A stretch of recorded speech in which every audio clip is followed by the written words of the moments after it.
Hello, everybody, and welcome back to another surprise Wednesday stream. I'm your commentator, Jesse Lee, and I'm your broadcaster, Jesse Lee, today, taking it all the way back to the end of 2019-2020, when was the last time I'm aware of that I've ever done anything of the sort. Soloing it all today because Ash Bibby decided at the last moment that he didn't want to sit beside me. I don't know. Maybe I didn't shower this morning. Something strange with that, I suppose. Hopefully one day I will get Mr. Bibby to do commentary with me. It isn't this day, however. Well, what we do have is a fantastic race ahead of us. One race down, and how good was the Nürburgring? A last few laps pass that led to a win for Jordan Daly, and a silver battle that ran throughout the entirety of the race. Are we in for the same type of thing here today? I suspect we might. We are back in Old Blighty. We are at Brands Hatch. And it is quite dark, you know. Practice ran into the evening. Qualifying now a little bit after that. Just before, 12 minutes before as well. 10 p.m. So quite dark here in the forested section of the racetrack. This man was the quickest of them all in practice, John Eraser in the 699. He has a little bit of a thing for this racetrack, I've noticed over the years. He tends to do well everywhere, but he really excels here at Brands Hatch. Could this be another banner day for the 699 racing team? Welcome in. Hello, everybody. Hope you're doing well. And this broadcast is going to be slightly different than usual. If you notice anything odd, as Jordan Daly goes top of the heap, that's all on me. I'm doing all the things. I've got all the buttons. I've got all the microphones. And it's just meant to be sort of a cozy, fun midweek stream. So hope you all enjoy this.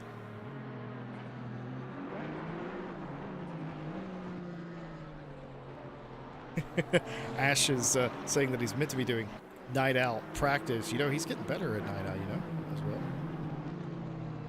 So hopefully we can continue to see some, I mean, he improved nearly a second or so, best I could tell, from last season to this season, has Ash Bibby. So that is a fair assessment there. Bubbin's getting some laps for Hungaroring. Look at this. Got all sorts of things kicking off, talking about the Night Owl Championship, which does return this week in full song. Ted Edwards and myself, I believe Cormac's going to be doing the streaming for that on Saturday night for us. We'd love to have you. Of course, took the week off, or the weekend off, I should say, for the 24 of Suzuka, which was also an absolute blast. But Night Out back this week for the remainder of the season. Only got one round in before we took the break. But here is how qualifying is going in round number 2 of the Wednesday Team Champ.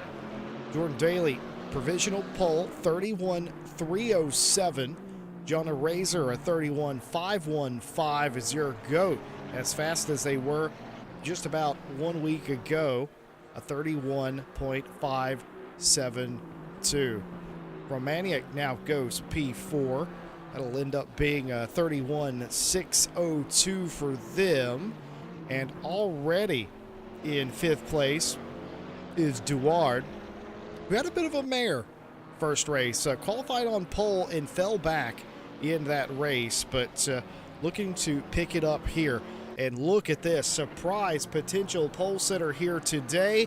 Eli Poe in the 69 car goes top of the heap, a 31.165 for them. That is an absolutely incredible lap that they were able to muster up there. Jordan Daly isn't done, trending 0.2 better through the final sector, and now just one turn left to go, and this could get close. He lost a little bit through there. Oh, and he gained it all back here, though, and he lost it on the exit. He's going to maybe improve, but it will be marginal. In fact, you know, I don't even think by the time he got to the line he did improve on that lap. So unfortunate there. He had 0.2 in the bank, folks, and it all came undone in the later parts. Adam Ostrachar's in the 74, currently leading the silver class, and he would greatly like to continue leading that class. He was trending in the right direction until he came around that famous last corner, and then was unable to continue their run. Very close to Peter Varga behind. Unfortunately for Varga, not on a quick lap either, as we go to Richard Withel in the 957, the Withel's Wizards car. And they get a little bit of a jump there. They clear the silver field and join the rest of the pros in P8. Bit of a rare one, this championship, isn't it? When you look at it, not a ton of silver cars. Normally the other way around. You get a smaller number of pros and a large number of silver. This is the opposite way around, though this week it looks quite even. Most of the, if you look at the field, it looks sort of more even. But last week, it was definitely a lot more pros than silver field. Several of the pros still trying to clear some of the silver cars, including Theobald Roscom in the 96, the Academy Motorsport entry.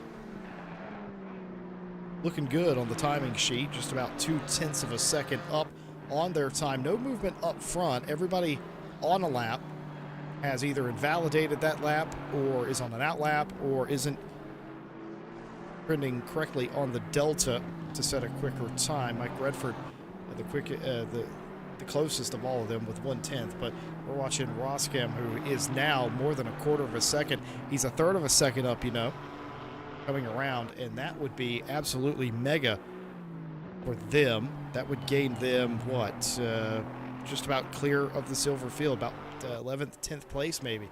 We'll see if that works out for them. Lost a lot coming through the final corner. It's still going to be a positive lap. It's going to jump them up into 12th. Could have put them a little bit higher, but lost it there in the final couple corners. Now, that is a common thread that we have seen all night tonight. Tom Watts, who is in the pit lane, and my timing and scoring is lying to me. Are they in the pit lane? What's going on here? What's happening here? What's up with this? Where is that car? Can anybody see that car? There's that car. It's dark in the pit lane. It's scary. Halloween's over with. Don't need any jump scares here, Tom Watts. Please don't do that to me. Let's see what we got going on here. Very few cars on quicker laps at this stage of the qualifying session. Very tricky track, this Brands Hatch. You nail one end of the circuit and mess up the second half of it, and you get nothing out of it. This is one of the more interesting looking cars on the grid. Tom Shipson's Ground Zero Racing Camaro. Mentioned that it looked like a Hot Wheels I had as a kid. Don't know if that's by design or not. It was certainly a lovely, striking looking car. Looking to improve their station, already P3 in their category. Looking to give Ostrachar's and Varga a little bit of a run for their money, perhaps. Pretty good so far. The first 2/3 of the lap, anyway. About a 10th. A 10th means a lot here in this field, as they are so close together. Even the silvers versus pros, quite close together. Here comes Shipston now. Going around to the line, does pick up a couple of spots. P13 for Shipston, that 32-122. Everybody's chasing Eli Poe, who's in the pit lane. I suspect won't take further part in this session. A 31-165, the time to beat. Romaniak now goes P2, a 31-230. John Razor down to third, a 31-240. And Jordan Daly, your winner from a week ago, a 31-307. So quite close indeed. Only 1.5 tenths in it between the top four. Speaking of that, I've missed it, but Jordan Daly has just gone pole position. A 31-045 for Jordan Daly. Resets the quickest time. Eli Poe is now out of the pit lane. I believe they were out prior to that lap being run. But still, a response needed from everybody else inside that top five. Adam Ostrachar's has taken Provisional pole in the silver class, a 131.9. Good enough for that position right now. Tom Shipston improves to P2 in that class, and that demotes Varga all the way down to 4th because Zhao Manso has picked up the pace for RPMS. And now that car sits P3, and they're really close on their delta as well. Is it a pickup at all? I don't believe it was. It was pretty neutral. I think they ran just about the same lap. In fact, they ran within a half of a tenth of their quick lap on that lap as well. 3 minutes left here of qualifying to go.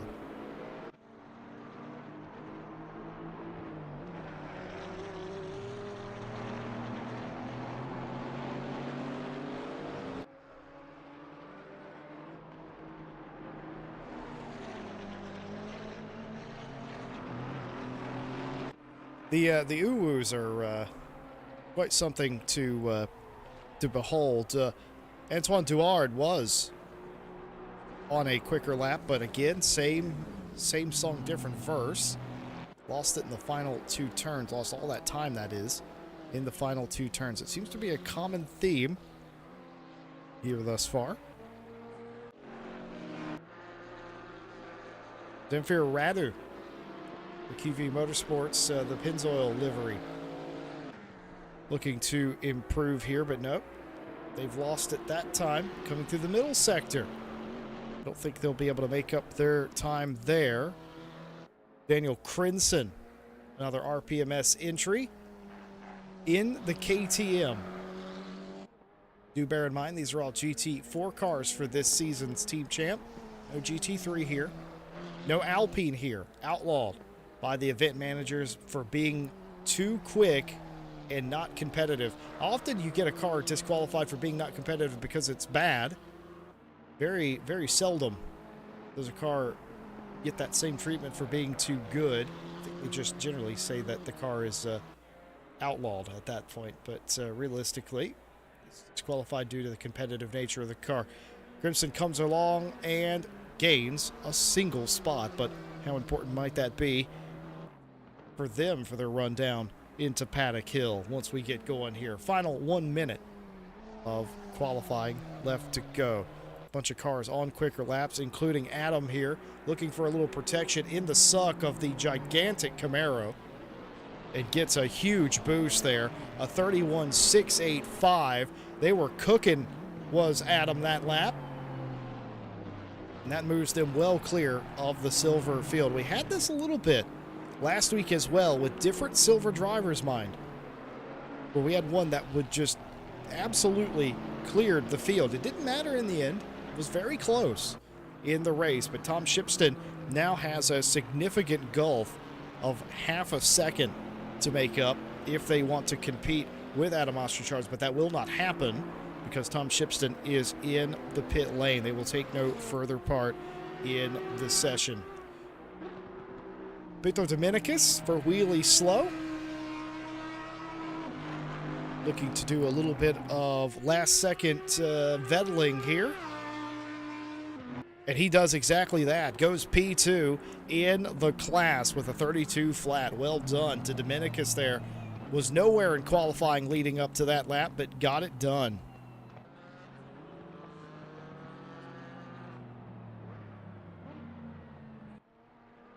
A couple of cars looking to improve, including John Arazer. Quickest car in practice, I should say. As time has expired, all flying laps will count. Eli Poe has abandoned their lap and come down into the pit lane. Still up on their time is Arazer. 2/10 to the good here. 1 corner left, but it's a meaningful one. He's going to gain time through that sector. Up 2/10. This is going to be close for pole, potentially. Lost a little bit on the exit. Oh, and he lost just enough to keep him off a pole position, but it will be a front row start for John Arazer. A very, very quick lap. Folks, he had it. He was 0.21 to the good, and that's all he needed for pole. Lost a little bit on the rollout. And that was the difference in qualifying today. Timetables on your screen. And we're playing Tetris with the quickest sectors. Jordan Daly, quickest of all in sector number 3, a 31.045, good enough for pole. And then you have John Arazer, quickest of all in the second sector, and Azir Goat, quickest of all in the third sector. Look how close the top 4 cars are, all the way down to Eli Poe within 1.5 tenths, and it doesn't get any easier for any of these cars behind them. Adam Ostrachar's in the pole position for silver. Peter Dominicus getting it done on the final lap of qualifying. Tom Shipston third in that class as well. A very spirited qualifying we had here today. I think we could all agree at a brilliant job nonetheless. Another fantastic quali session and a fun one to watch, which is the most important thing in my opinion. Well, of course, this is round number 2, so let's remind you about how it all went down in round number 1. Triple R, of course, the team champ. The team name is displayed instead of the driver. Triple R and Jordan Daly was able to get it done late in that race after sort of being stuck second, third place that entire time. But the pit strategy, the tire strategy, and the race strategy saw them through in that Porsche Cayman. 40 points to their name. The RRP Racing Team Solvalu in second place, 34 points for them. Luna Rossa Racing in third with 30 points of their own. The 699 Racing Team John Arazer behind the wheel of that car, 26 points. Then a tie between G League and the 313 Simulation Esports Team at 23 apiece. That ties them for fifth. Race Ventura with Ted Edwards, 18 points. Steady Start Racing on 16. Porcelain Racing on 14. And Rebound on 12. Outside the top 10 in Pro, the Green Team EV has 10 points to their name. A tie for 12th place. NS Racing and Withhold Wizards. I'm going to get that wrong and say something inappropriate at some point, I guarantee it. They're tied for 12th nonetheless. Buffalo Stampede on 8, and Rebound Racing, who I believe retired from the race due to some kind of mechanical issue, got no points, but they are still in the championship. Moving on to the pro field, Ground Zero Racing did an excellent job. We didn't know how competitive the Camaro was going to be until it turned out to be the excellent choice for the Nürburgring. Ground Zero, the best of all of them in the Hot Wheels car, 40 points to their name. RPMS SimSport with 34 as well. Wheelie Slow took home third place and has 31 points for their troubles. Dropping the Hammer Racing, Les Stevenson, who I didn't see in the field here today. Suppose they're busy, but they did finish fourth. They've got 30 points. Team Monkey Racing on 23 rounds out the top 5. Got Simulation Esports, the 74 car, with 20 points in 6th. McFly RPMS SimSport, 18 points. QV Motorsports Aero with 16. Squadra Corsa and Kvetch did not complete enough laps to get points in the race, but are still in the championship. The same could be said for the RPMS 909. And that is your championship standings after one. That's almost a reflection of the race in general after one round. Well, it's always a fun race and a fun series when you get GT4 cars. You get the team champ involved, and it's just a fun time all around.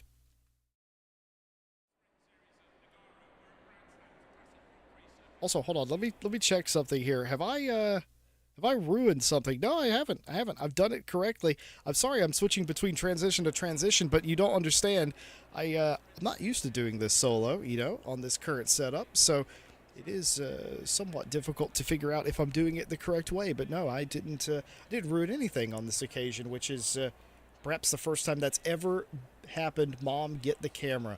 Well, welcome back to Brands Hatch, a very late evening here the next day, 9 p.m. Very few clouds to speak of. In fact, the weather, if you see in the top right-hand corner of the screen, says that there is no clouds. We know that not to be true because we can see the clouds proving that meteorology is basically like going to Vegas and putting it all on black. But nothing to complain about nonetheless. 14 degrees, no precipitation falling from the sky, something you always have to worry about. Bring that brolly to you anywhere. Anywhere you go in the UK, any time of the year, but not an issue here. 6 kilometers of wind, though. Perhaps that's the strangest of the weather thus far.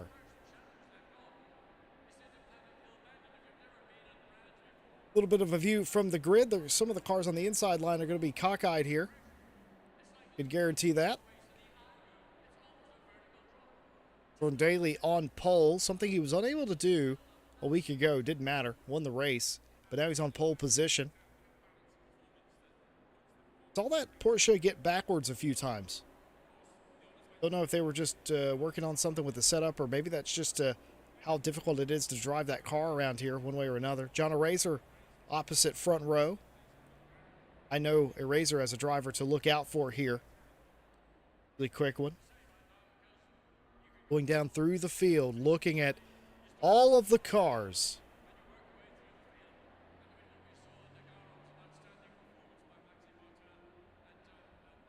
One minute till they get released. Is that a Christmas sweater? What do we got going on here?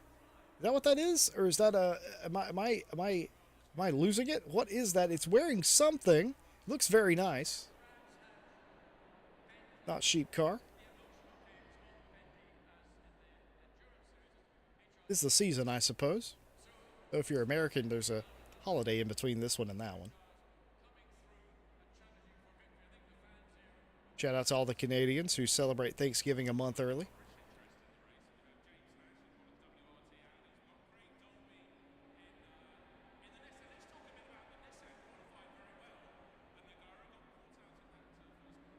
There's a wheelie slow car. Peter Dominicus coming into the last second there. Look at that. Excellent car. All of them excellent. All the painted up vehicles. 30 seconds. Wow, look at that. That is, folks, that is an anime. That is what that is. 20 seconds.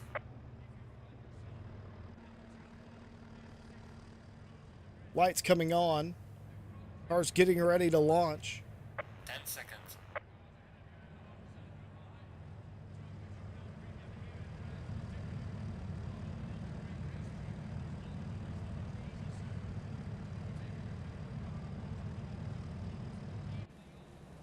Well, like I said earlier, hope all of you are doing well today. We're having a little fun on a Wednesday, a little bit of a different stream for you today, just me. So if things look a bit strange, or sound a bit strange, don't worry, it's not you, that's all me. Mike Redford hoping for a little bit of chaos today. Quite interesting, that. Close silver championship, close silver racing indeed. Mike Redford also says that all 3 of his best sectors were on different laps. The field's very close. It's going to make a difference.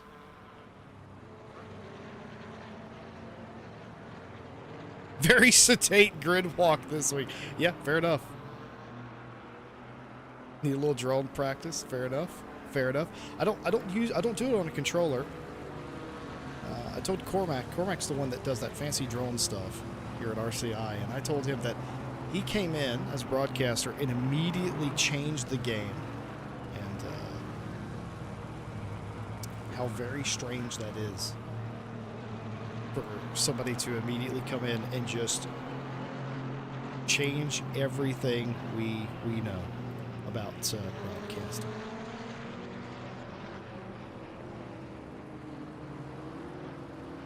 Cormac, don't DM me midstream. Just do the thing. I'm getting DMs asking if I want help behind the camera. Of course, you know, anybody want to stop by. Cormac, are you about to make your commentating debut here? What's about to happen? Hell.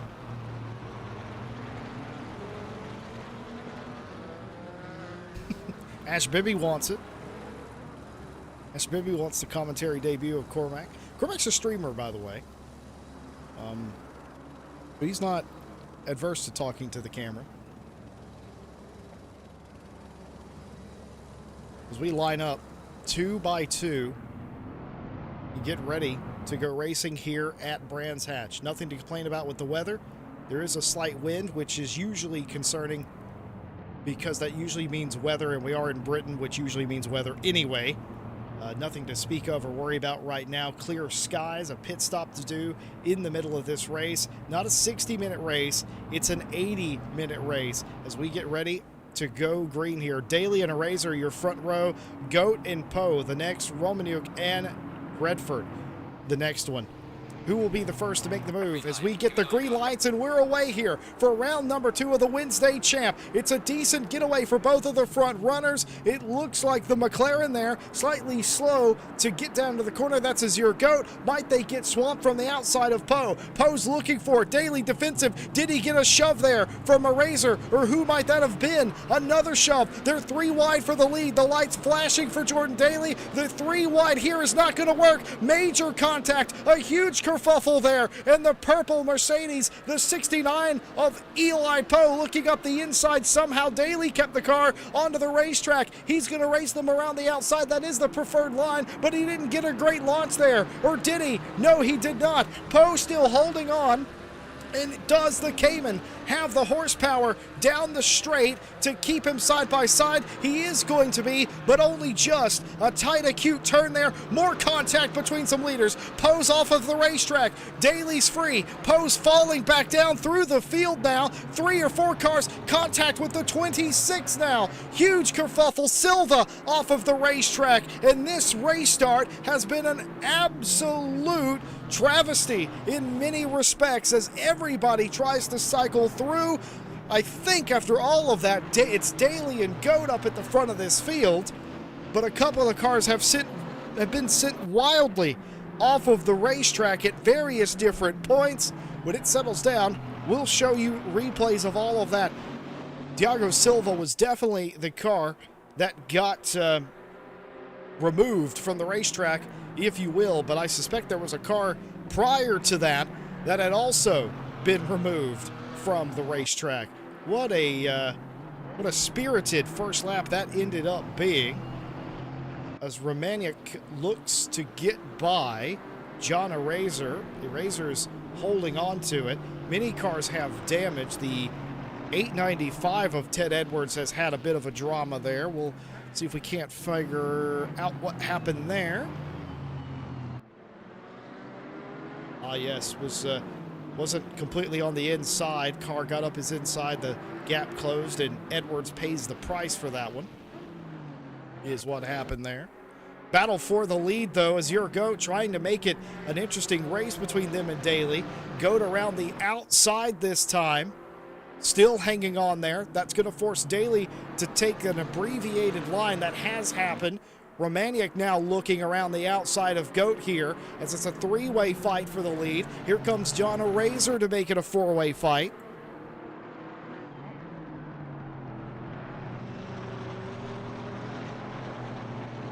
All sort of kicking off right here. Goat has to go slightly defensive. Doesn't go fully defensive, though. Just goes to the middle of the track. A little bit of a look for Roman. And all of a sudden now, here comes John Eraser. John Eraser looking up the inside. Eraser now dead level with Romaniak. Romaniak, oh, a little bit of contact there as we get down into Paddock Hill. A little bit more contact. The lights flashing from Romaniak now. Upset at John Eraser as Eraser will take that position and slot into P3. All of this has given Jordan Daly just a little bit of breathing room. And by little, I mean that literally.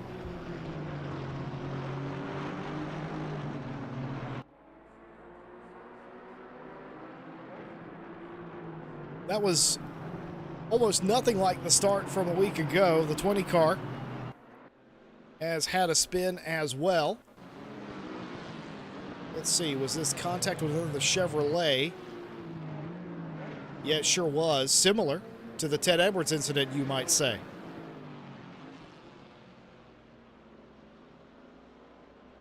Huge damage on that car, though. That's the difference, Ted. I think, other than the the spin didn't get any additional damage to that car. Edwards, of course, now back down to 20th. That is what happens. Peter Dominicus has lost some spots. They're down to 13th place right now. Ostrachar still leads that class. Tom Shipston, Jal Manso, your top three in the silver class. Mike Redford in 7th place. Silva has made up a spot or two as nearly everybody runs off the road there in Paddock Hill.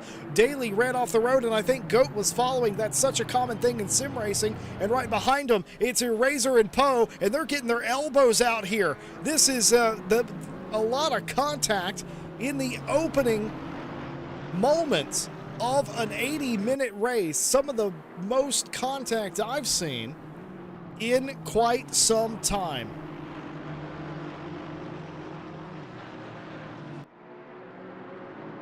You wonder how much damage, considering some of these cars have had multiple contacts, and I think I called that wrong. I think that's Goat and Poe, not a Razor in Poe.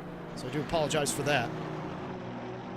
But you do wonder how much damage these little contacts are making. Sometimes as little as a second of damage.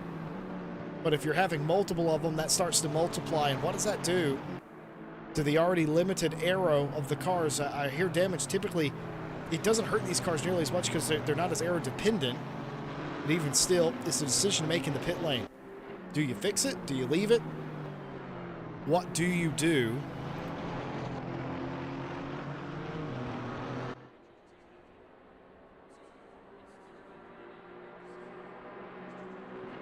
And I think now, am I joined by Cormac Malloy in the booth? Can they? Well, that'd be great if they could hear you. Say that again. That would be great if they could hear me. How's everyone doing today? Cormac Malloy, famous for his incredible drone shots that he does as a broadcaster. Roles reverse today. I am the caster, lesser so, admittedly, to Cormac. But have him in the box with it. You know, I usually appear on your stream, not the other way around. Yeah, this is a rare role reversal here for us, isn't it? Role reversal indeed. But yeah, Cormac, I gotta say, this race has been all over the place. There was contact even before they got to turn number one. There was further contact throughout the entire lap of lap number one. This is not the same race. Of course, you were there last week at Nürburgring with us. You were just doing the camera, so you should know better than anybody. There was some argy-bargy in that race, but it was fewer and farther in between. It has been rubbing fenders American style since the drop here. I just wonder what the difference could possibly be. I wonder if it has something to do with probably cooler temperatures and it being night at this race, whereas when we were in Germany last week, it was mostly middle of the day. I mean, it was a bit cloudy, but probably a lot warmer. So everyone probably had their tires up to temp. I bet you everyone's probably on decently chilly tires for a race like this. Tom Shipston able to convert that pass down the pit straight and take the lead in the silver class from Adam Ostrachars, and that's exactly what the Ground Zero Racing team wanted to see, leading the championship, now leading the race. Those flames, and you can joke all you want, those flames clearly adding 10 additional horsepower to that Camaro. Yeah, they are. I think we're gonna have to put a rule for this series where you add flames, you also get an added ballast to counteract the horsepower difference. We're going to BOP them flames. Yeah, that's just incredible. Just lined them up and got it done. The Camaro's not nearly as formidable as it used to be in some cases.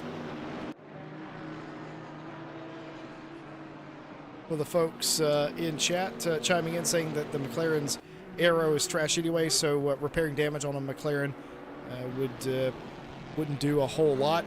McFly brings up a very good point, and I actually quite like this comment. The difference is this is a BTCC circuit. Yeah, everybody becomes a touring car driver when they come here. I think that is a fair enough assessment. I think you may have nailed it.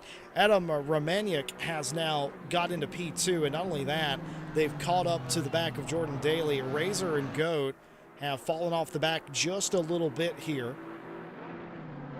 And now for Porcelain Racing, Romaniuk trying to suss out where Daly's struggling, where they could possibly get around. Daly is not the kind of driver that you really want to have to pass, because he's going to make it very hard. He's going to make you do something drastic to get by him. So this is going to be an interesting battle.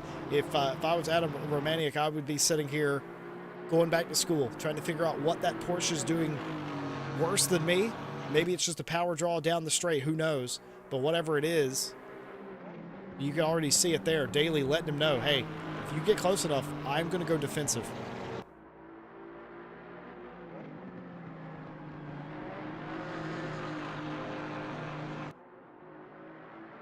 A lot of the battles have quietened down just a little bit.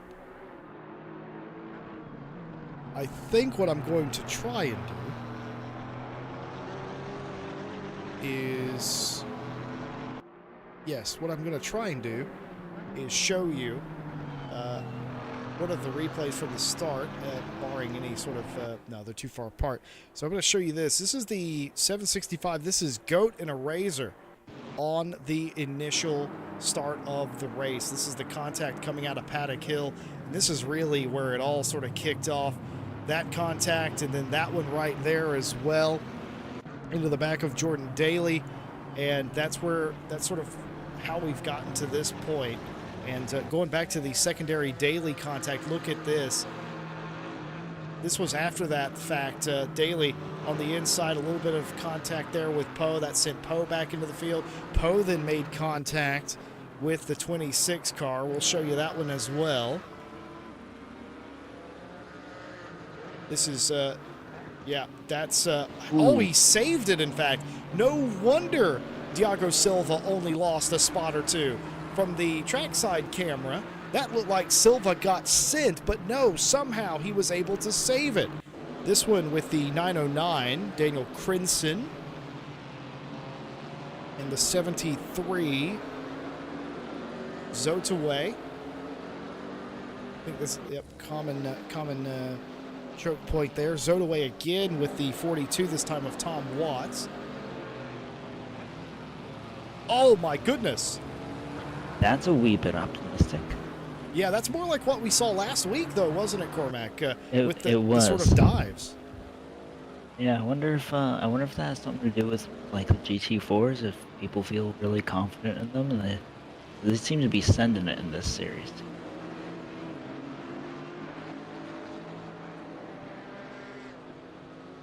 That was Tom Watts again with an issue there. Not missing anything up front, no movement there, so don't worry, we're just going through some of the replays. A lap or so later, the 508, Peter Varga here, involved with the 96 car of Theobald Roskim.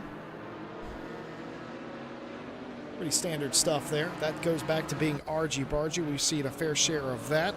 And now Mike Redford with the 299 of Romaniuk.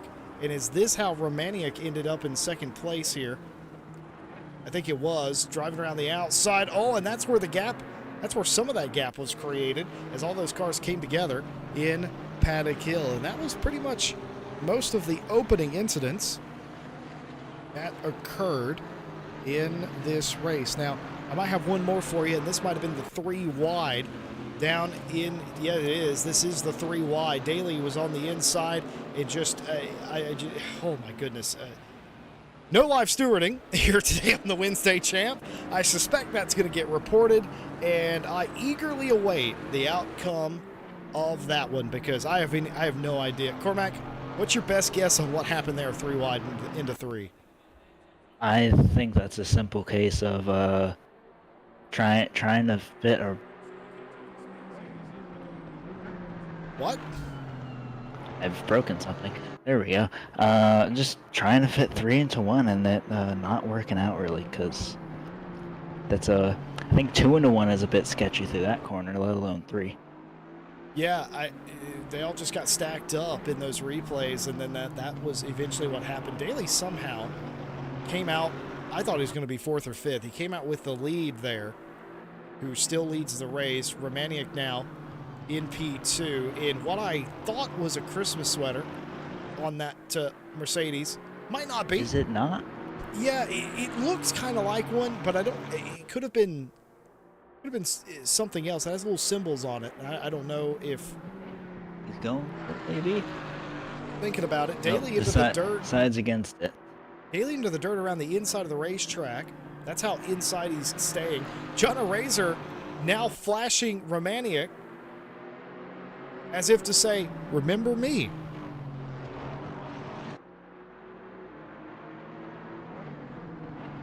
I wonder if that's to say remember me, or maybe an attempt at trying to distract him up front so he can close up that gap. I like what Adam's doing here. He's weaving the car about just a little bit right behind Daly, and he's doing that deliberate. He's trying to psych him out. I don't know if you can psych Daly out like that, but he's definitely trying. Here it is on board from the Porcelain Racing 229. Getting a sharper exit here to close up. Well, it's going to be a wide line here. He's going to V off the corner as Daly, parking it exactly where Romaniuk wants to be. Romaniuk seems to have a bit more pace here. But just no way to get through. Takes a little peek there. Shallow entry from Adam. A bad exit off the corner for Daly in the Triple R Porsche. We're going to get side by side. How far away is this from... Oh, it's going to be contact. More contact there.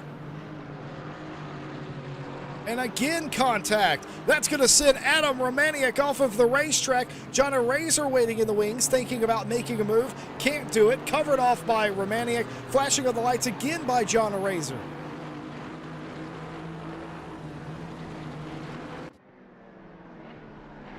Meanwhile, Peter Varga trying to get by Ted Edwards, who was spun very early into this race.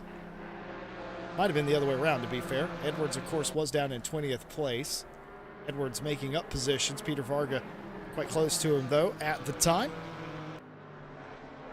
So go ahead and put Ted Edwards up to 16th place. He's recovered 6 positions in the last 10 minutes.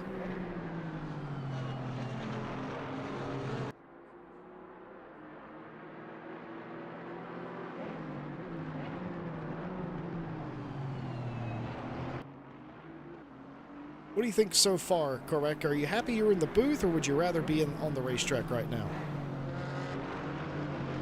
I think I'll stay up here in the booth. It's a bit too hectic out there for me, you know? Well, you say stuff like that side by side, trying to do it this way. Well, if he's going to cover off the inside, says Adam Romaniuk, I'll just go around the outside, but it hasn't worked that way either, and that's left him open from this man, John Razor now, who might try to shoot the gap and do the old mobile chicane. He can't do that, covered by Daly, but he does get second place. John Razor using that outside line as a weapon for Romaniuk, now takes that position. Romaniuk slips on the corner there as well, and that will release John Razor.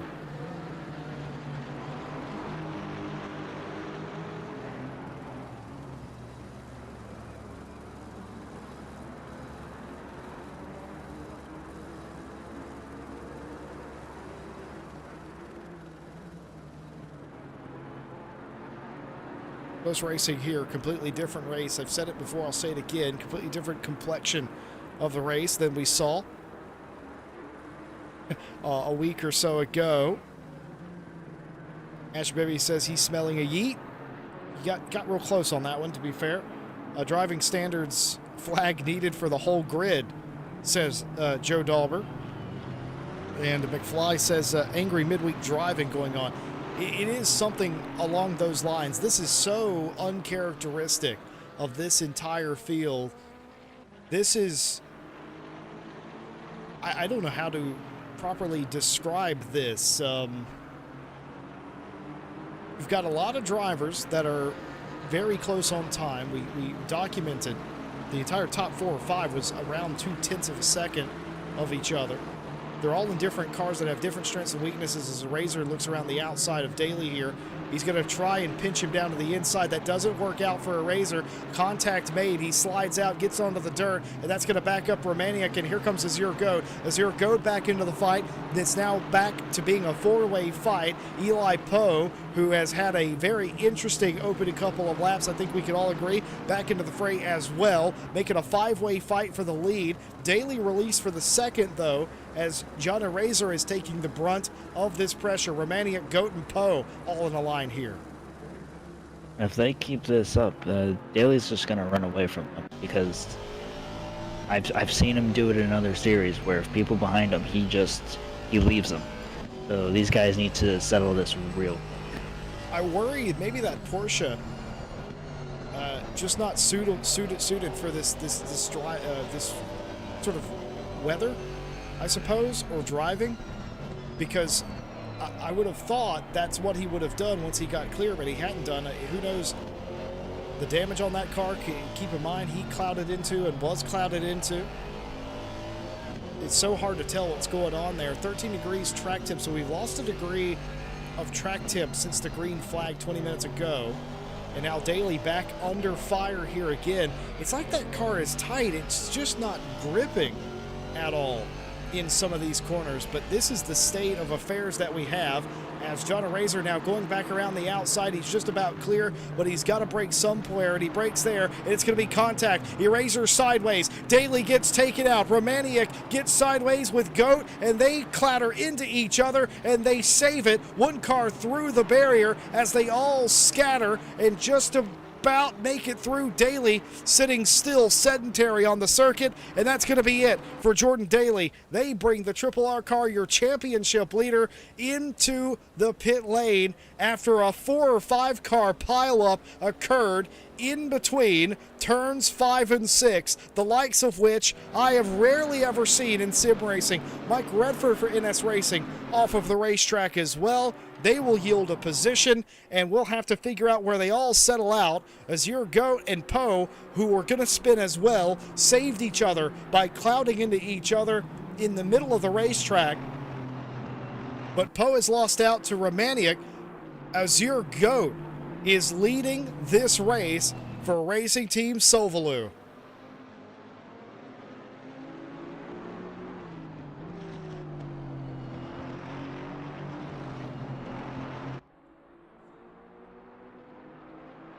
Well, let's take a look. Take a look again at what happened here. Daly on the inside. Razor pinching him a little bit. The Romaniak gets spun. Oh, that was Romaniak in Goat. Excuse me, not Poe. Poe was the car in the grass on the right-hand side of the course. That's what that was. The view from Azir Goat. Absolute bedlam. Oh, there's Poe. Poe somehow gets back onto the racetrack. We're going to take a look from Poe. See exactly what... Oh, this is further up the lap, in fact. That was further up the lap.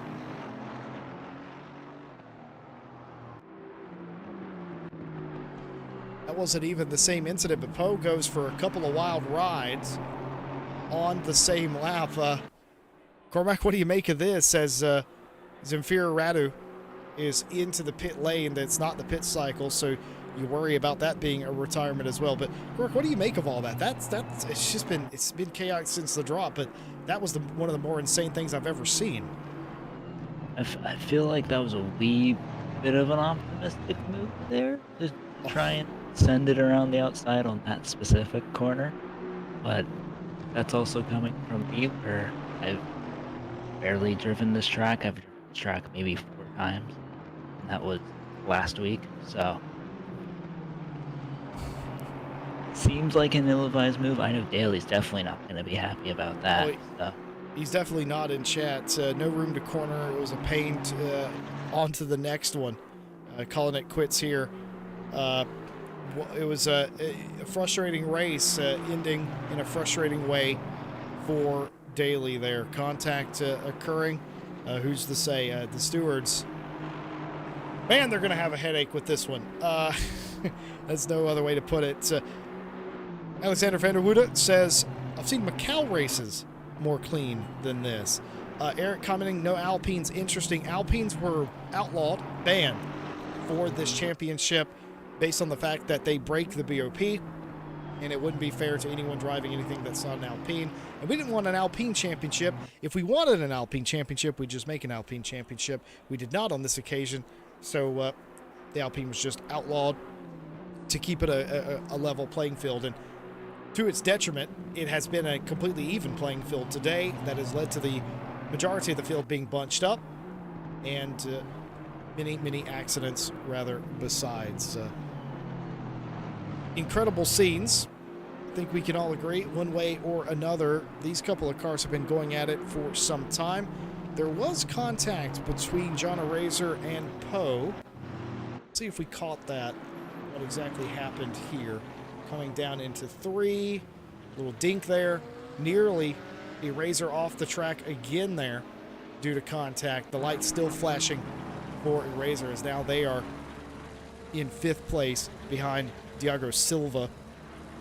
Silva now pressuring the back of Poe for that position. These cars have to be, we talk about these cars not being aero limited, Cormac, right? And they're really not as much as a GT3 car. You can get away with a lot more, but with the amount of contact, you got to be worrying about it now, right? Because there's got to be some sort of damage that is slowing down these cars at this point.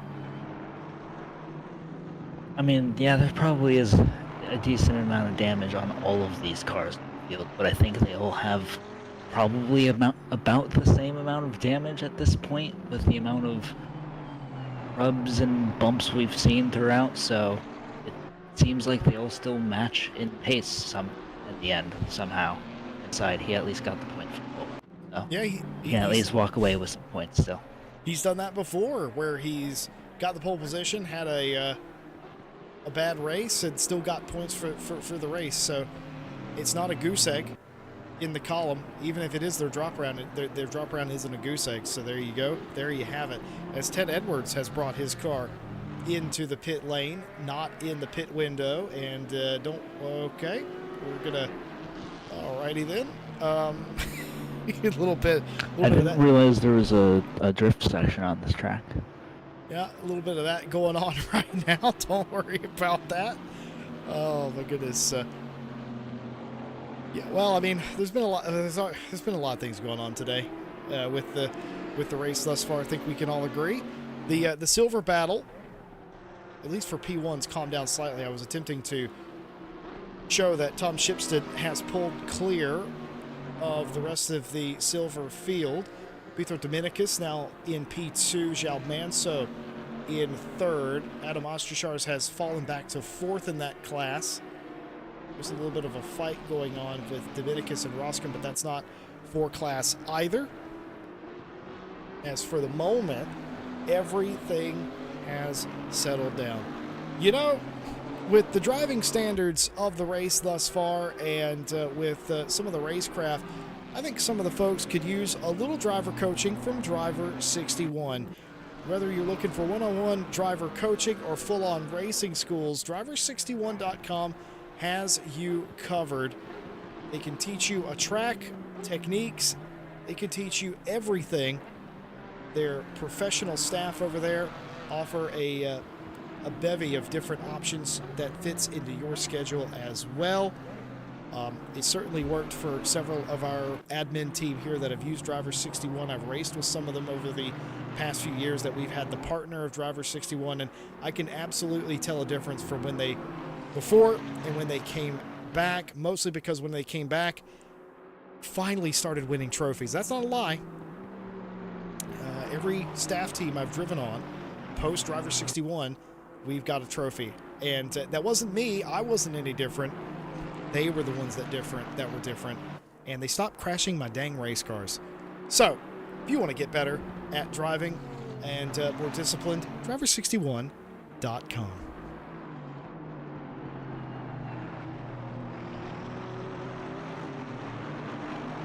tell you, also, as more cars are down the pit lane, Ted Edwards is just sitting there for Race Ventura. This is not a pit. I believe he is actually retiring from the race. I see him in chat saying he's not doing that for another 53 minutes. Okay, a retirement there. Zotaway also in the pit lane, outside of the pit window. You wonder what's going on there as well. I believe that's serving a drive-through for, I'm going to assume, track limits?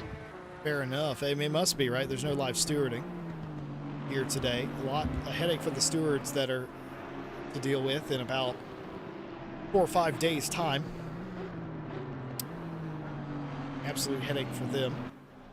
We're gonna have to sort through this, and a lot of these incidents, to my naked eye, they are not black and white. There's a lot going on, especially when you get 3 wide, and especially when cars are driving super defensive and other cars are pinching down on cars. It's harder to deal with. It's not as easy as, oh, well, you spun X, you get X penalty. So a whole lot of things to take into consideration, and we, of course, we do appreciate our stewards here, whether they're live or post-race. We appreciate that's quite a difficult job to do.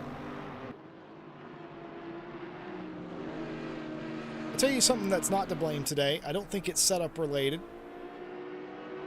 I just think it's sort of track and field being bunched up related, but more than anything, the cars look good. They seem to be running decently. No real handling issues to speak of on most of the field. And that's probably because a lot of the drivers used Go Setups. Go Setups provides setups for esports, esports ready setups, and safer alternatives that anybody can drive. Buy one, buy a package. Up to you at Go Setups. The link, of course, in the description. We know a lot of you use Go Setups, and you use our affiliate link whenever you do make those purchases. We are so humbled by the fact that you would do that, and of course, obviously, we receive a portion of the proceeds, and that goes right back into servers for racing. So we do appreciate that 110%.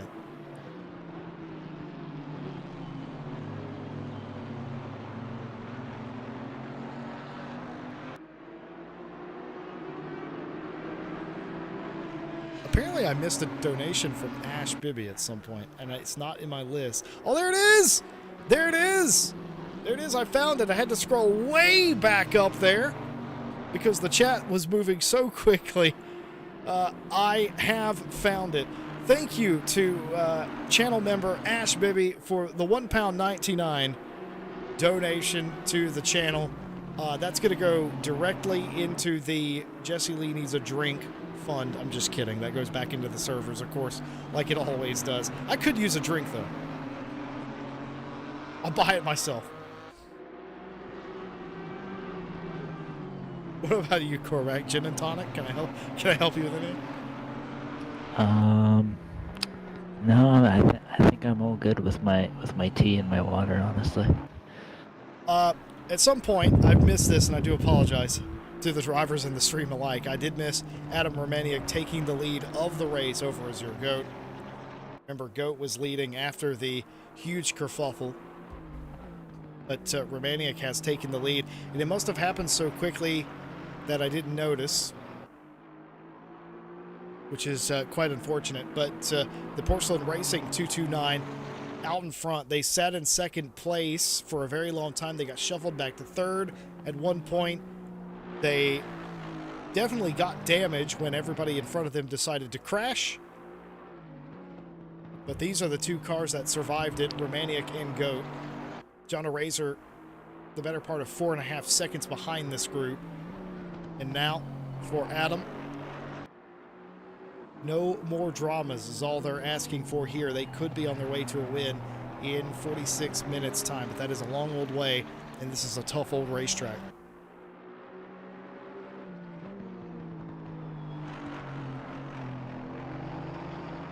Appears, Jesse, Ash Bibby has donated £5 to your alcohol fund. What do you think about that? I cannot take that, but you know what?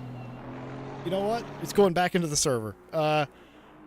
Cheers anyway to channel member Ash Bibby for the £5 donation for my alcohol fund. Can't take that, obviously, for that. That's not how RCI works, but I do appreciate the sentiment nonetheless. And you know what? You know what? The ooh-wooing. Ooh-woo, as the anime says. An anime says that. I don't want to set the precedent that I ooh-woo for tips, but, you know. He definitely does, though. He definitely does. Well, exactly like Cormac told you, Ted Edwards has retired the car. Dorian Zodaway is also in the process of retiring the car because obviously no drive-through would take this long. So they are sitting in the pit lane. You have to complete 85% of a race to be eligible to get points and obviously be in a points-paying position.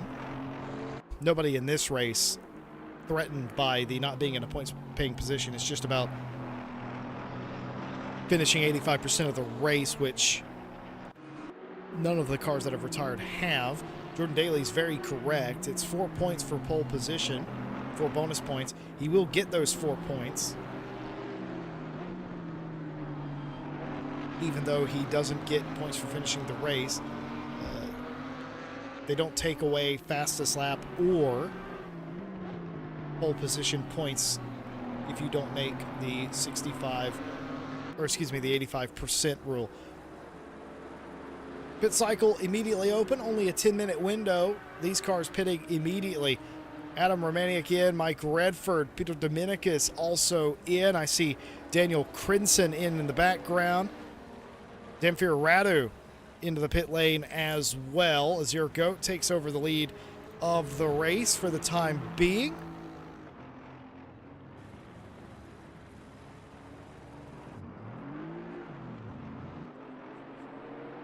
Nikolai Hardup in and out of the pit lane as well.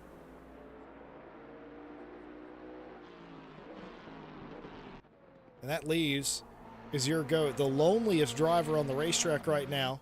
Hard to believe. Probably the leader of the race. Azir or Solvalu. After all that chaos of the opening half, finds themselves a quiet drive in front of John Eraser by 4 seconds. I think he'll take a quiet drive for now. After the opening of this race, I think he's fine with having a little bit of a lonely drive for at least a few minutes. Well, of course, they drove a fantastic race, I think we could say, at the Nürburgring. Just did not have the tires at the end of that race to defend as hard as they would have probably have liked to have done. And I think that came down to not necessarily pit strategy, but maybe just the car and the track in the day. But beyond that, looked like Goat was going to go all the way and win that thing. And then inside the final 10 minutes, Jordan Daly showed up, much to Goat's dismay. 4 cars into the pit lane this time. Diago Silva, Richard Whittle in to the pit lane. Both of these cars doing their pit stop. Cormac, read Richard's team name, please. Is that Whittle's Wizards? Okay. I don't know why I can't say. I have to think about that before I say it because I almost say something I shouldn't. Well, I mean, it happens, but I in my head, I just went, whiz, and that's how I was able to say it. I don't know why, though. Whittle's Wizards.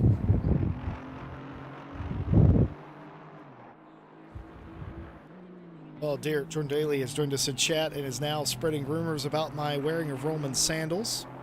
It is a fashion statement after all. Mike Redford in the pit lane or on the track one way or the other. I think he was in the pit lane at the time as Antoine Duard comes into pit lane, pits out of P3, says, I know I asked for chaos, but Christ, my own fault. Still going, though, better than last week. Fair enough. Fair enough indeed. Duart's in the pit lane, and that's not Duart. There he is. Duart's in the pit lane. Eli Poe in the pit lane. That's not him either. There he is. And so is Tom Shipston, the driver leading the silver class. You know, last week, the majority of the drama was the back and forth in the silver class. This week, it's flipped. It was all in the pro class. I mean, silver had a good fight at the beginning. Tom Shipston, though, able to convert that pass for the lead and never looked back. He's just got to execute this stop here. Looks like he's done just that. No dramas for the Ground Zero Camaro.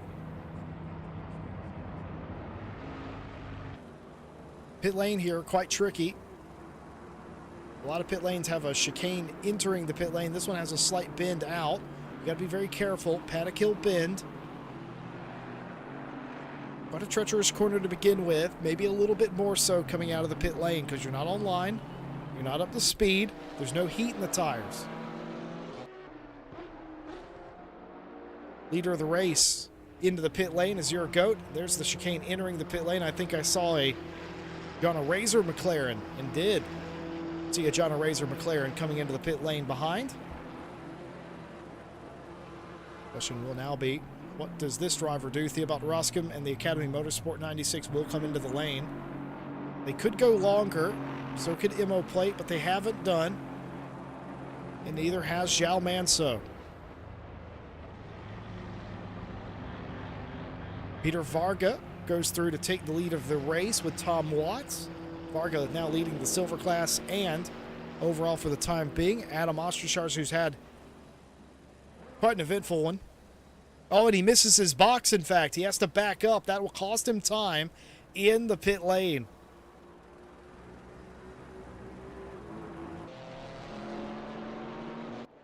Monkey Racing's Peter Varga leading now. Question now becomes, do they go an extra lap? Do they risk it for the biscuit? Or do they come in on this one to give themselves a little bit of breathing room?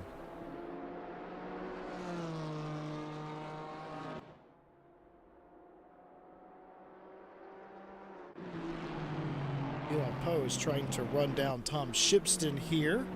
Shipston would be wise to not get involved. And he won't. Staying well clear. Very smart driving by the Ground Zero car. Quite smartly done indeed. Racing with the lead of the race and the championship lead, mind you.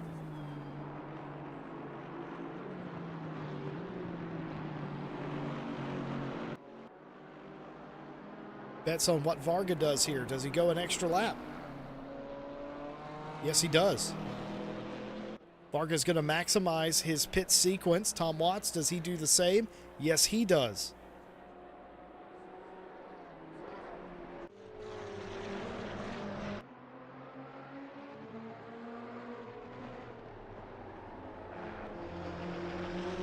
Mike Redford, I thought, was making a joke earlier in chat, because sim racers are all serious all the time, of course, so nobody makes jokes. But I thought Redford was making a joke about being upside down.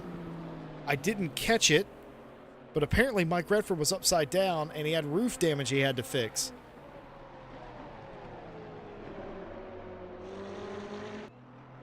And now I just want to find that replay as a car goes completely off into the dirt in Paddock Hill.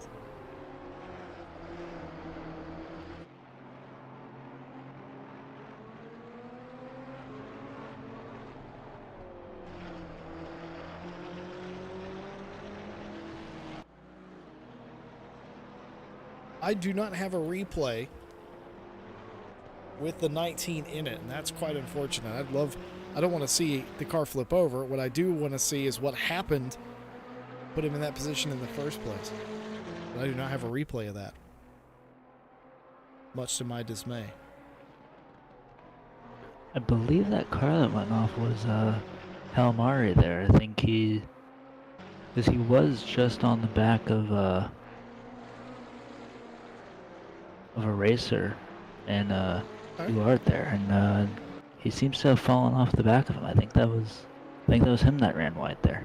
Well spotted in that case. I think it does match the description. Peter Varga into the pit lane, and so is Tom Watts. You would expect that because there's not enough time for them to do another lap. So that will complete the pit cycle. We started with 22 cars. We're down to 19 cars as they run. 2 of them seemingly retiring due to accident, 1 retiring due to a drive-through penalty. Everybody else has continued. A lot of the cars battle-scarred for sure.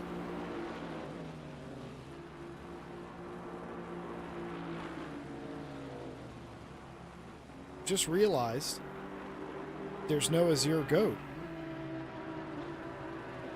No. That's Kalmari in the car now. Oh, that's right. They're one of the teams that are actual teams. Yeah, you're right. Very well spotted, Cormac. That Azure Goat gets out of the car. Dinak Kalmari gets in for Team Solvaloo.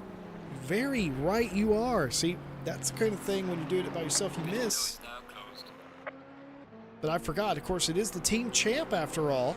Some of the teams are actual driver teams. 765, one of those.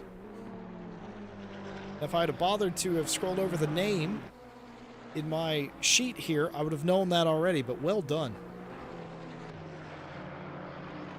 I've also noticed, because I didn't see this car, the 909. Someone has broke out the KTM for this race. I've seen.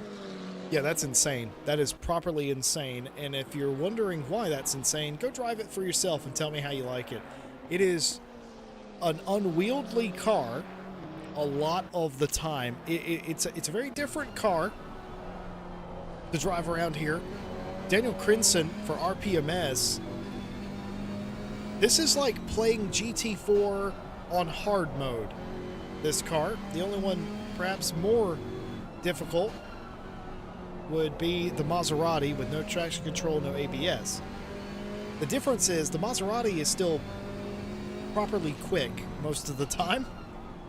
And if you can get over its shortcomings of electronic aids, you can be quite quick. And in fact, we have seen that in RCI this year. In fact, the very beginning of this year, we saw it, I think, podium at Bathurst in a GT4 race. So this car, on the other hand, it's okay speed, but when you get it wrong in this car, it goes horrible very quickly. Now, I haven't seen many people try it post 1.9 tire update, and it may not be as bad as it used to be, but it's not a very popular pick, this car. Crimson making it work.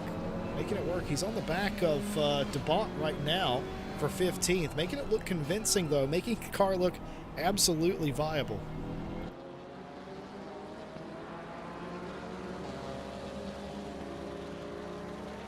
Now, I don't want to jinx him here, but I feel like that car looks pretty planted so far. It doesn't look like he's having to wrestle it through the corners at all. No, he's no issues with that at all right now. The big issue with the KTM 2 is, used to be, back when the world was black and white, it used to be very slow. It was slow into, off of the corners, but he's going to get a spot here. DeBont's going to run off into the grass.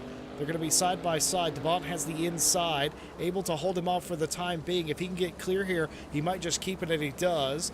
DeBont now still out in front. Another car getting involved. That's Adam Ostrishars, who's had quite a horrible race, all things considered, looking to limit the damage here. A little bit of a block there. Adam Ostrishars goes off the racetrack there. You wonder how much the night played into that. Not seeing where the edge of the track is, because that whole pit straight is cambered. It's hard to see where the edge is, especially if you're moving around behind other cars.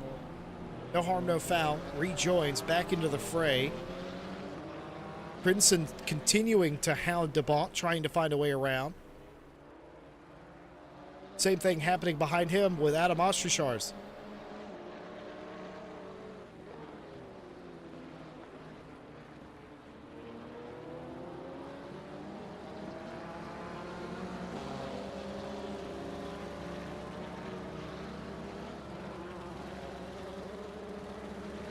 Jay Bubbins updating us on his current pace and his progress that he's made. Hope to see him on a grid somewhere soon.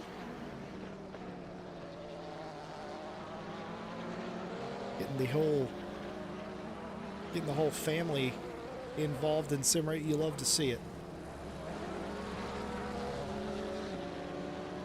Would love to see a Bibby Bubbins race off one day. I think we will get that, you know.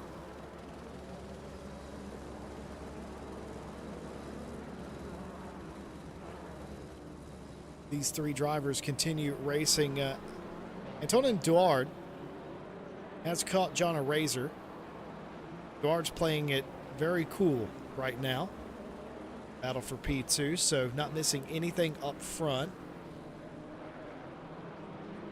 Closest battle on the track right now is these three cars. Martin DeBont, Daniel Crinson, and Adam Ostrichars.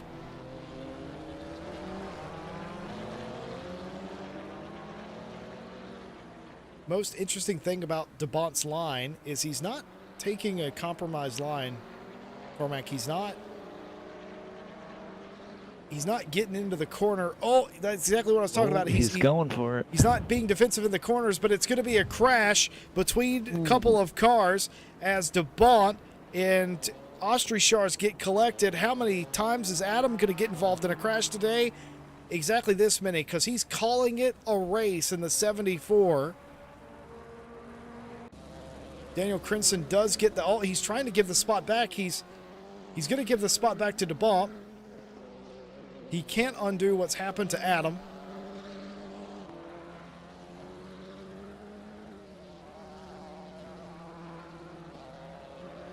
And for some reason, it hasn't shown up in my replay. But considering there's not a whole lot going on, let's take a long look back at this and show you what happened.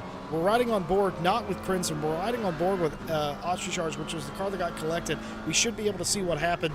Up the inside was the KTM, a little bit of contact there, and then just absolutely nowhere to go. And back to pit lane as this driver, Daniel Crinson, goes, and you'll see he's braking here. He's just about stopped. He realizes he's on the racing line too. He swaps side of track. That's very heads up right there to realize, oh wait, nope, don't do that on the racing line. That was DeBont he let through as well.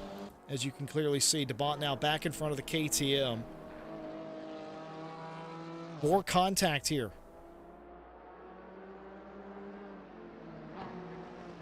That's really unfortunate if you're Adam there as well. If you're not having that good of a race and then just get collected like that, don't blame him for retiring it. After that, I would definitely be quick on the Alt F4 hotkey after something like that. Well, ring the bell. Round number 3 between these two. Adam, the unfortunate victim there, but now getting back after it again. Martin DeBont for Team Monkey. Trying to stay out in front here. Again. Like I said, not going particularly defensive at all. What that tells me is DeBont didn't really want to have to fight him too hard. But he does do... Yeah, see, that's the pace difference I'm talking about. That's still a problem with the KTM. KTM turns really well. There is a little bit of a pace difference now. Looks like Crinson has the inside line. How much of power down the straight will the BMW have? You can see that DeBont pulling even here by the time they get to the end. And DeBont just lets him have it. Oh, sliding out quite a bit there as the KTM off into the dirt. That will let DeBont back through. Crinson's going to have to do it all over again. Round number 4. Ring the bell, ref.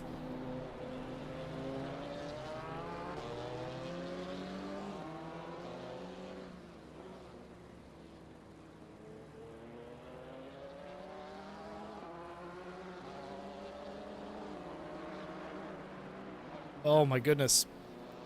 Can I get a Bibby Bubbins family conference real quick as we see the battle on the racetrack continue? Can we stop calling Allison the waitress, please? Can we stop that? I became privy last week to knowing that Bubbins was now doing it in real life, calling Allison the waitress. Can we stop? I would really like her not to hate me. Or RCI. Are you the one getting blamed for that? No, but I feel like it's a slippery slope if Allison sees that she's being called that here. She's going to associate that with this. And I would rather not. That is fair. I like having Allison around, you know, as a you know, for their chats and their commentary, and also for the time, if I'm honest, a little bit greedy, for the times that they get on Ash about stuff. I quite like that, you know. Yet again, we're drag racing and down the main straight. Princeton on the inside. See, does he keep it? Does he keep it in track limits this time? Looks like he does. Kind of, almost, just about. Nearly ran out. Ash has told me that's not going to wash, so no dice there. Allison, I tried. I failed. All I can do is ask. I asked. I got told no. Drive-through penalty for Eli Poe. That, of course, for what, Cormac? I'm going to assume track limits. Yeah, it sure is. No live stewarding, of course. So track limits, that's the second track limits drive-through penalty we've seen today.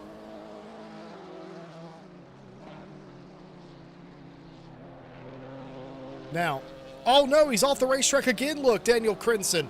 And that allows DeBont to close back up, but not a whole lot. Not nearly as much as I would have thought. Must have kept their foot in it that time, did Crinson. And now I think that battle just about settled for the time being. Mike Redford trying to make up a spot on Theobald Roscom here in the late going of the race. The NS Racing driver. Well, that's interesting. He's not racing for Micro. He's racing for NS in this championship. I must have known that from a week ago. That's very interesting indeed. You know, I think you did the same exact thing actually last week. Well, I have a goldfish memory after all. It only makes sense. Adam Romaniuk leading the race in the 2:29. They've captured the quickest lap of the race as well.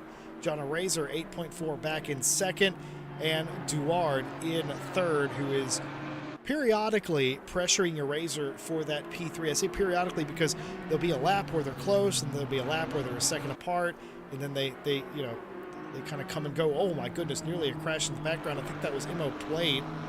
No, that wasn't. That was Peter Dominicus, who nearly had a spin there. He was able to save it. I dare say, if that was a GT3 Audi, that would have been a spin. But it isn't, so it wasn't, so it's not. Redford, though, still trying to get by Roscom. These are good points in pro. Tom Shipston's in front of this group, about 5 seconds up the road. That's your silver leader. Shipston's looking to go 2 for 2 in this championship for ground zero. Dominicus looking to lift Wheelie Slow up a position or two in the standings after today. João Manso in third place in the 222.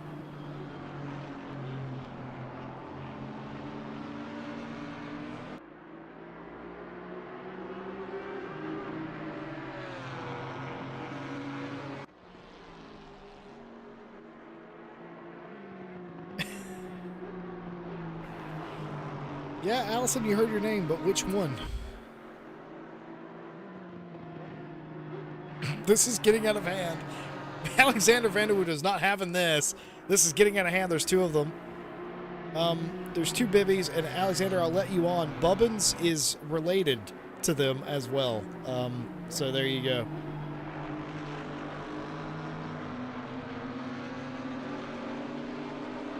I didn't do anything with the challenge. I didn't say that. That didn't happen. Though I would. But I did. Go on. I don't know. I was told there was a challenge opportunity, so I just kind of was like, yeah, sure, why not? I don't know. Well, it looks like your loved ones, you know, depending on how much you love them, that is, of course. I don't mean to imply you love them, but maybe you do. They have challenged you to get on the racetrack as well, make it a three-way fight. Oh, my goodness. Speaking of a fight, a little bit of contact there, a hip check. We're not playing hockey, but we might as well tonight. Contact between the 96 and the 34. For whatever reason, it did pick that one up. So let's take a look here exactly what happens. Coming off the corner, two cars trying to merge into the same spot. Roscam pays the price, gets shoved off. We'll lose that position. Redford holding on to it for the time being. Oh, wait, no, is he? No, he is not. Yeah, he just gave it back. There you go. I would say the gloves may come off soon, but I'm pretty sure the gloves have been off most of this race. Not entirely sure the gloves were ever on, but yeah, Mike Redford giving that spot back. He's going to have to try it again. That either means one of two things. He either thinks he's at fault for that incident, or he just gave it back, and whether he feels he's at fault or not, he gave the spot back because he doesn't want to take it that way. Sportsmanship being what it is. So either way, Redford gave the spot back to Roscom, and now we'll give it another try. I would usually say not a real threat behind, but Imo Plate trying to make a move around Peter Dominicus, and Dominicus just lets him have it, of course. Two different classes, no reason to fight somebody and lose time, especially when Jao Manso... Who's gone off there?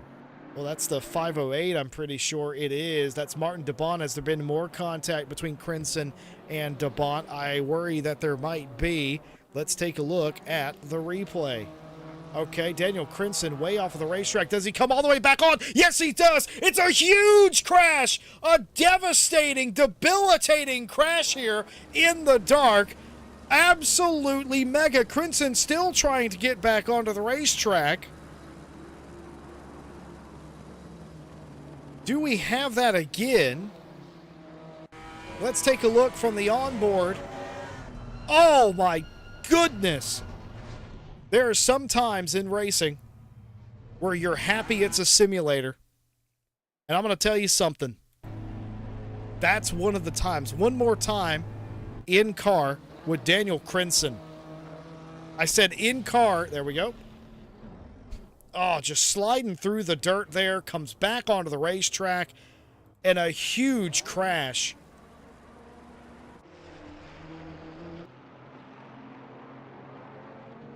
I wonder how did he end up He just overran the corner. Off the wall there. He just overran it. Okay. He just overran the corner. That car, we've seen it a couple of times where it just didn't turn, especially in that corner.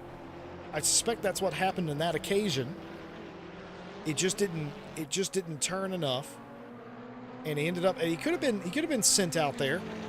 We don't know that for sure, of course, but either way, was a long old way out there. Had a lot of right steering in it. When he came out of the sand and back onto the grass, the tires slipped, and it spun him because he had right wheel in it back onto the racetrack. And there's nothing he could have done. I mean, well, you could argue maybe lock it down, but sliding around like that, hard to tell what his inputs were on that particular excursion. But huge contact there with DeBont. Crinson, DeBont both in the pit lane. Adam Ostrishars now has been in the pit lane after their incident that they didn't want to be a part of either. DeBont has exited the pit lane. They're back out on the racetrack now. It was a lengthy repair for damage, and Duard for G-League still trying to get by P2 here. Jao Manso now has caught Peter Dominicus as well. This is also for P2, but in the silver class. This is not what Dominicus wanted.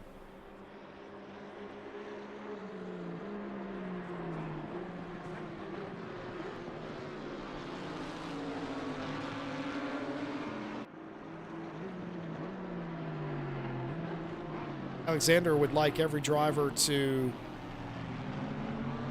change their last name in the game to Bibby. I could be Jesse Bibby, why not? Cormac Bibby, that makes sense. So Zhao Bibby here, trying to make a pass on Peter Bibby. Yeah, that could work.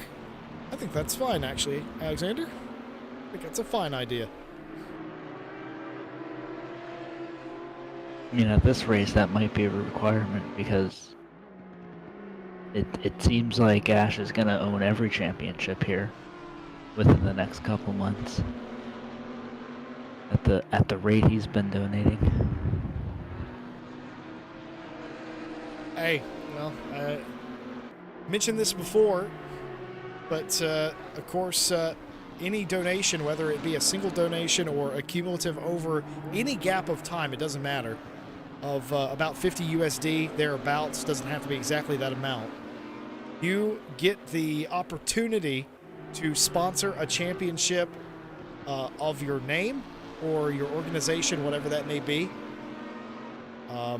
barring staff approval, of course. Ash Bibby is, of course, the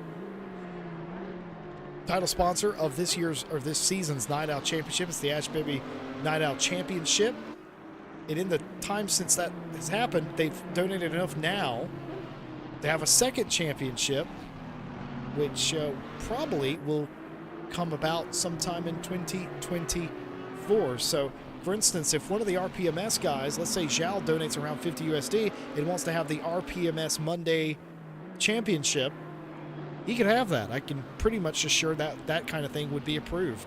So it'd be the RPMS Monday Champ, or whatever the actual champ would be. Ash is now. Wasn't really slow thinking of doing that. Yeah, I heard grumblings about Triple R maybe doing something similar, winning, because they thought about doing that for Night Owl as well. I heard that maybe because they've dominated that championship. Triple R has more Night Owl champions than anybody else. Hell, they might have more RCI championships than anybody else, to be fair. But they were considering just renaming it the Triple R Champ, which I thought was fair enough. But of course, doesn't you could donate any sort of amount. Could be £2 today, £5 next week, whatever.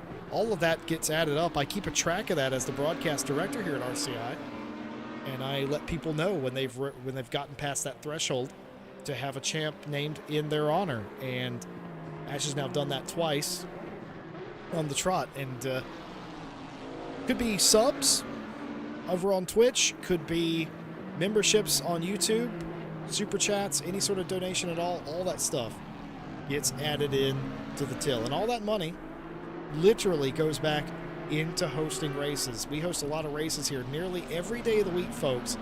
There is some competition going on here at RCI, even if we're not live on RCI TV.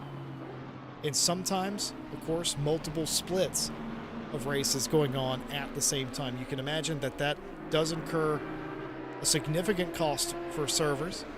So any of those donations immediately goes back into paying for quality servers for everybody to enjoy. So in a weird way, you're just financing your own race at that point, which is why we came up with the idea of, if somebody gives a certain amount, then they get a championship named after them. Because again, if you're going to finance your own racing, you might as well have your name on the building.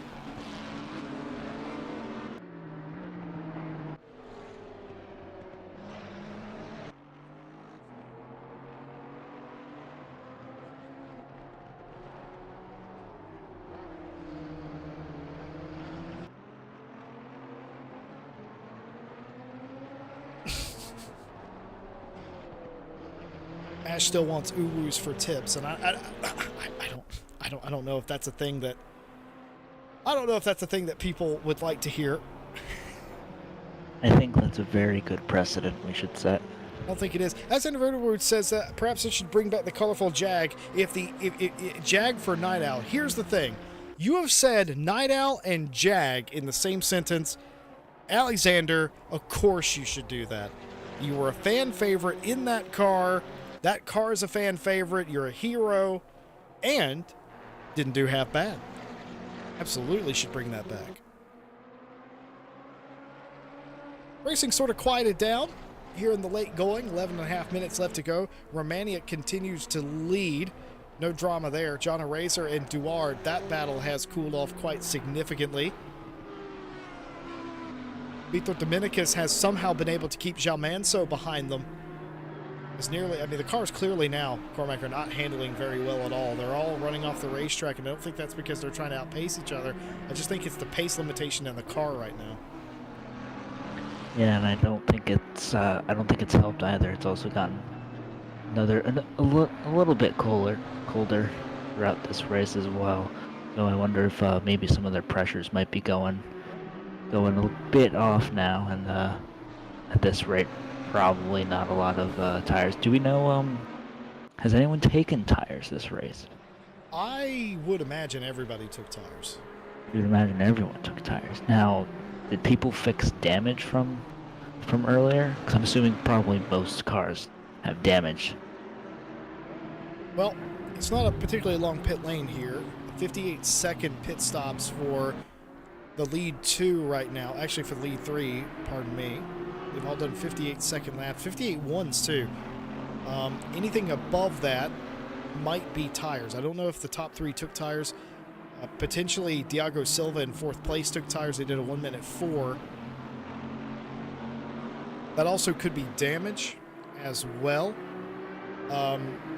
Kalmari, who, again, they got in the car in replace of Azur Goat. They were leading the race a little bit when they came in. They were quite close to the leader, and obviously they had their issues since then, but their pit stop was only... Actually, I take that back. Their pit stop was nearly 2 seconds slower, I've just realized, than the leaders there. So you don't know if that's just the driver change, something going on there. But you also have 1:08. That tells me damage is definitely being fixed on that car. That's the Mike Redford car. But then again, he told us he was fixing damage. I think a 58-second pit stop, it's so hard to tell if that is tires or not. Somebody in the race could probably tell us better. I think from what Daly's saying, you almost okay, you have to take tires if you're not changing drivers. Oh, apparently. That's right. No, that's absolutely correct. Very well said. So yeah, 58 seconds is that. Like I said, it's a short pit lane. Quite quick indeed. So yeah, 58 seconds is a tire stop. Anything north of that, Diago Silva fixed some damage, I can tell you that much. Peter Dominicus did something of the sort. In that vein, Richard Withel. Longest stop on pit lane of the cars that were in was obviously most recently DeBont, who had to completely rebuild the car. That was a 1:35 of their most recent trip. But somewhat to be expected there with that massive hit.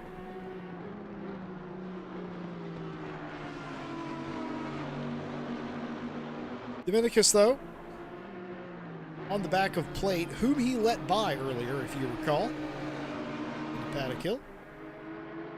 But now pacing him in the wheelie slow Audi.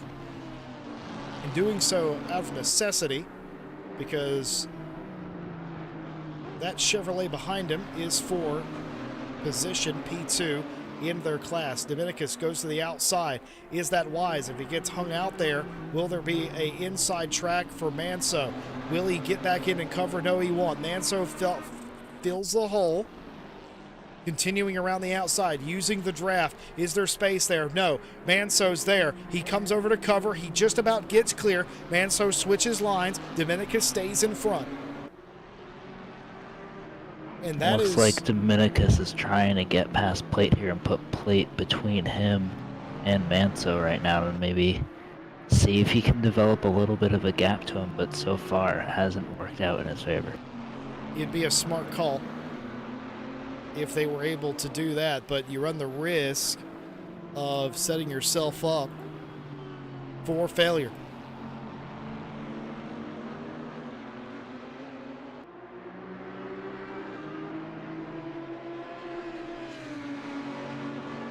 You worry about that. He went to the outside. That's exactly what I was saying about going to the outside. You set yourself up, make a pass, and it doesn't come off, and then the car behind you is in a position to do something about it. And that's not what you want to have happen, but would certainly love, and you would also imagine with so little time left, as Manso nearly ran off the track right there, you certainly suspect if Dominicus was able to get this position back from plate, that might just be the difference in the race between these two. I don't know why Chad is asking for rain in the final 10 minutes. Have you not watched the same race I've watched?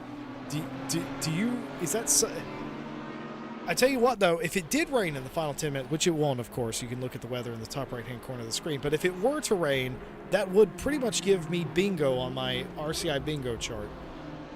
We've seen just about everything here tonight.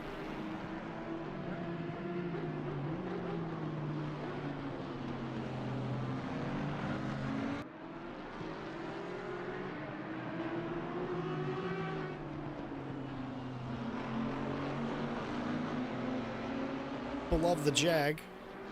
I'd love to see that. I saw an interesting suggestion about an old-timer championship. We've done that in the past, but it's been a long time. I would love to see that again. Not an event manager. Obviously, I don't make the rules, but personally, I would love to see that. But just the OG cars. Just the OG cars. You get the 2015 GTR in there. You got the Jag.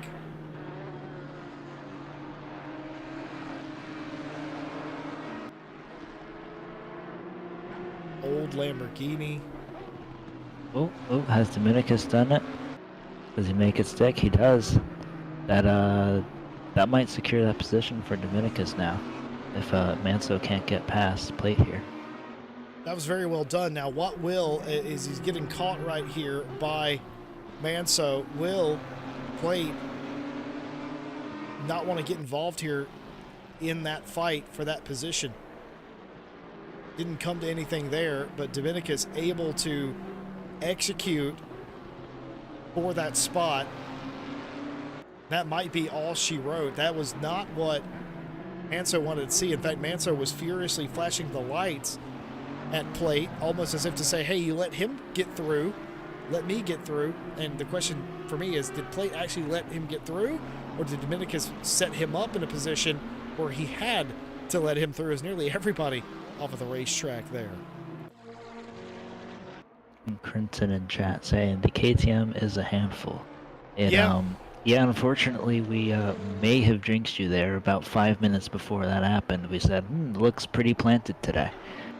And why do you tell them that? Listen, whenever we commentators curse somebody, we don't just own tell up them. to it. Yeah, but we don't tell people that, because then they come in chat and they're like, Jesse Lee, you're a bit crap. So we don't do that. It's, Manso is gonna convert the position, but how much time is possibly left to make that happen? He's gonna have to, the better part of 7/10 of a second, 3/4, if you will. He's going to have to make up that gap to get back to Dominicus. He's called him a couple of times. He's going to have to do it one more time with 3 minutes left to go in the race. If we did commentator curse you, I do apologize for that, Crimson. But I can say we noticed that's a handful. I was commenting that it was quite a handful earlier on as well, or at least it used to be. It turns out not a whole lot's changed with that car. It's a brave choice and a bold choice. It's a fascinating choice as well.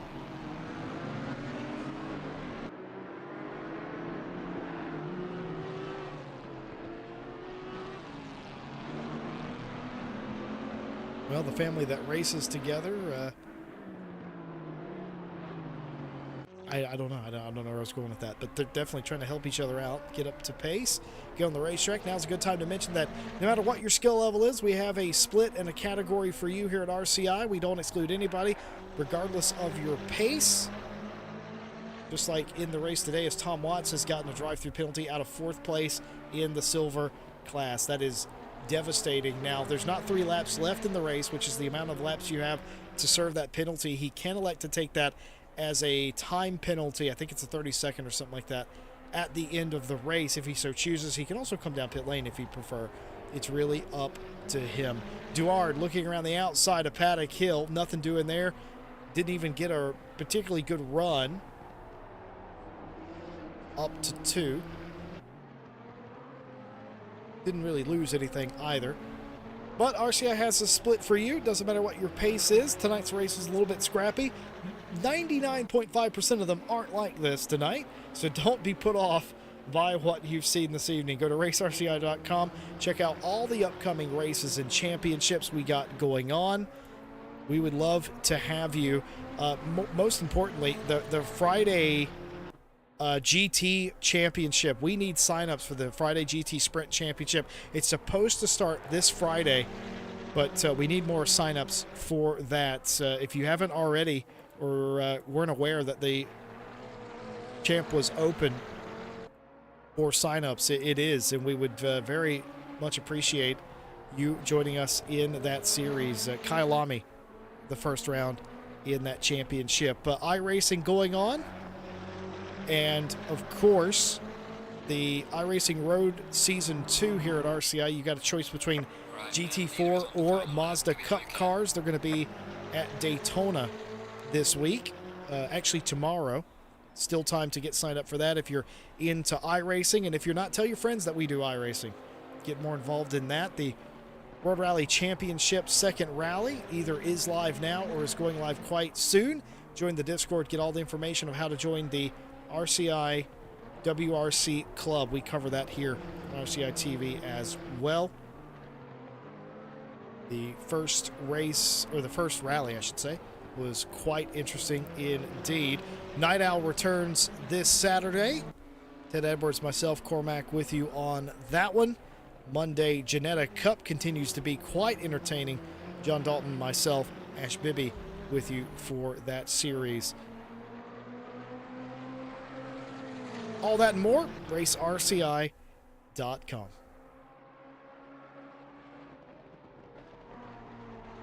The only battle on the racetrack as Immo Plate is into the pit lane. Manso has not been able to close up on Dominicus. In fact, the opposite's happened. Dominicus has gapped João Manso now for second place. No idea why Plate was in the pit lane. He's rejoined. I can only imagine that they didn't have enough fuel in the car there. Time expires, and it's going to be the Porcelain Racing 229. Adam Romaniuk wins the race. A dramatic race indeed that has seen so many cars exit and so many cars have to pit for repairs. Romaniuk outlasts them all. John Razor gets P2 over Duard. No pass there in the end. That's your podium for Pro. And everybody tonight feeling like a survivor, and why not? Thiago Silva for Green Team in fourth place. Calmari for Racing Team Solvalu in fifth, rounds out the top five. And then you've got this man, Tom Shipston for Ground Zero Racing. It was so nice. He's done it twice. He's doubled up and has taken control of the championship. Congratulations, Tom Shipston in Ground Zero. Mike Redford in seventh place. Theobald Roscom and Peter Dominicus gets it done, P2 in silver. João Manso for RPMS in third. Everybody else now crossing the line, parking the race cars, and finishing the race here. I think everybody has just about crossed the line now. The 71 is gone. That's Plate after their pit stop. I guarantee they ran out of fuel or something of that nature. They had to do a little bit of splash and dash. Here are the results of the second round of the Wednesday Team Champ. Adam Romaniuk, your winner here today. And the question now is, Cormac, what does this do for the points championship? It definitely shaking it up in Pro. Yeah, it definitely does. Silver championship standings here, and rather unfortunately, I have to say the thing that I hate saying, and these results pending post-race stewarding.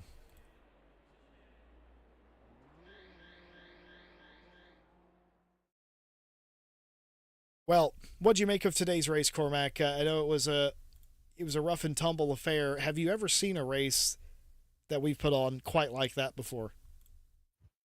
I mean, I think the closest to that would have been just a week ago on the Nürburgring, but this definitely felt more like the goal was to survive more than try and go as quickly as possible. You know what I mean? Yeah, sometimes survival is the name of the game. And it started off a crazy race and sort of ended that way as well. I want to thank last few bit of our partners, AK Esports, for more information on how they can help you host your championship, your series, and your tournament. Go to akesports.it. Digital Motorsports, your one-stop shop for everything sim racing, all the top equipment from all the top brands. It doesn't matter if you just need a racing wheel or if you're looking for a full-on racing rig. DigitalMotorsports.com has you covered. Try their sim rig builder while you're there. Build the sim rig of your budget or your dreams at digitalmotorsport.com. The link is, of course, in the description. And last but certainly not least, Fanatec, the leader in direct drive racing hardware. Fanatec is doing some really exciting stuff. You might even be able to snag a deal this holiday season over at fanatec.com. Again, using our affiliate link in the description helps us out immensely. It lets them know that we sent you. Thank you, thank you, thank you for using the link. Wow, what a race it was. What an event it was. We apologize up here in the booth for the unusual setup that we had. We appreciate everybody bearing with us, of course, and we appreciate the driver sticking this one out. It was a tough race. It was a physical race, one that saw Adam Romaniuk win the race. What an affair it was. What has this done to the championship standings in pro? We'll see that at a later date. No guarantee of a Wednesday stream coming up in the future, of course. This is sort of always ad-libbed, if you will. It's sort of for fun, a bonus stream. And we make no guarantees that there will be one or there won't be one. That's sort of the mystique and the fun of it after all. Cormac, do you have any final thoughts? No, I mean that was I think we saw a bit of everything that race. So if you want to see everything, then definitely this is one to watch. But no, I think that's all I got. Yeah, it certainly was. 3 wide on lap number 1, and that wasn't even the craziest thing that happened in this race. Folks, I just want to thank all of you for watching, and if you did enjoy, please leave a like or a follow if you're over on Twitch, and subscribe to the channel over on YouTube. It helps us out a bunch. We've gained just in the past week, another 13 subs, something like that, here on YouTube. We certainly appreciate that. It just helps us with the algorithm and all that stuff. And, of course, it helps us with visibility on Twitch, too, whenever you follow us. So thank you so much for all that you do for us. We hope that you've enjoyed today's broadcast. Our next broadcast might be on Friday if that championship goes ahead this week. And if not, we'll see you Saturday night for Night Owl. Until next time, I've been Jesse Lee, joined by Cormac in the booth with Ash Bibby skulking around the background. Have a good night. We'll see you next time.